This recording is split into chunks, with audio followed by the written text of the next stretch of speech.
నంద్యాల జిల్లా గడివేముల మండలంలో TDP assembly MP అభ్యర్థులు ప్రచారం చేపట్టారు. బిలకల గూడూరు గ్రామంలో బాబు షూరిటీ భవిష్యత్తు గ్యారంటీ కార్యక్రమంలో మాజీ MLA Gowru Charitha Reddy, Nandyal parliament TDP అభ్యర్థి బైరెడ్డి శబరి పాల్గొన్నారు. గడివేముల్లో జిందాల్ ఫ్యాక్టరీలో స్థానికులకు ఉద్యోగ అవకాశాలు కల్పించకుండా స్థానికేతరులకు ఉద్యోగ అవకాశాలు కల్పించారని చరితారెడ్డి ఆరోపించారు. వైసీపీ నాయకులకు ఖాళీ స్థలం కనిపిస్తే కబ్జాలు చేయడానికి ఎంతకైనా తెగించారని అన్నారు. వైసీపీ ప్రభుత్వం నిరుద్యోగులకు ఉద్యోగ ఉపాధి అవకాశాలు కల్పించడంలో విఫలమైందని అన్నారు. పంటలు పండడం లేదు, ఎకరాకు 30,000 నష్టపోతా ఉన్నారు. కానీ ఈ ప్రభుత్వం మాత్రం పట్టించుకోలేదు.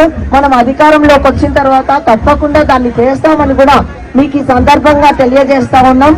అంతేకాకుండా ఇంకొకటి కూడా అమ్మా, మనము ఈ ప్రభుత్వము చాలా అంత కబ్జాలు ఎక్కువైపోయినాయి. ఇప్పుడున్న వైసీపీ అభ్యర్థి గురించి మీకు అందరికీ తెలుసు.